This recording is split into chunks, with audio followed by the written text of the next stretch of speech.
गुरुर्ब्रह्मा गुरुर्विष्णु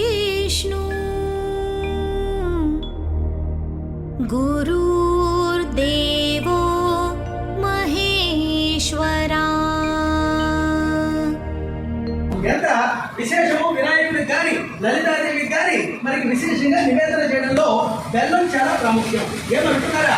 బెల్లమే ఎందుకు వినాయకుడికి లలితాదేవికి ఆ వాసవి మాతకి అర్చన చేస్తారో చెప్పడం కదా. మిమ్మల్ని చూసి కంగారు మర్చిపోయారు. ఇప్పుడు చెప్తారు ఏనండి. మనకి ఏనుగులకు బాగా ఇష్టమైన ఆహారం ఏదయ్యా అంటే చెరుకులండి. అర్థమైందా? చెరుకులు అంటే ఏరుకి చాలా ప్రాణం ఇష్టం. మనందరికీ ఏదో పదార్థం అంటూ ఉంటుంది కదా, మనకి చాలా ఇది ఇష్టం అంటే అంటారు. అట్లాగే ఏరుకి చెరుకులు అంటే చాలా ఇష్టం.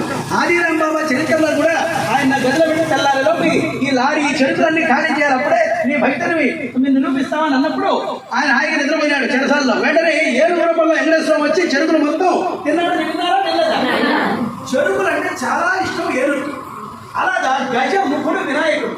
వినాయకుడికి కూడా ఆ చెరుకు నుంచి వచ్చిన బెల్లం ఏదైతే ఉంటుందో అది మనం నివేదన చేస్తే వినాయకుడికి చాలా ఇష్టం.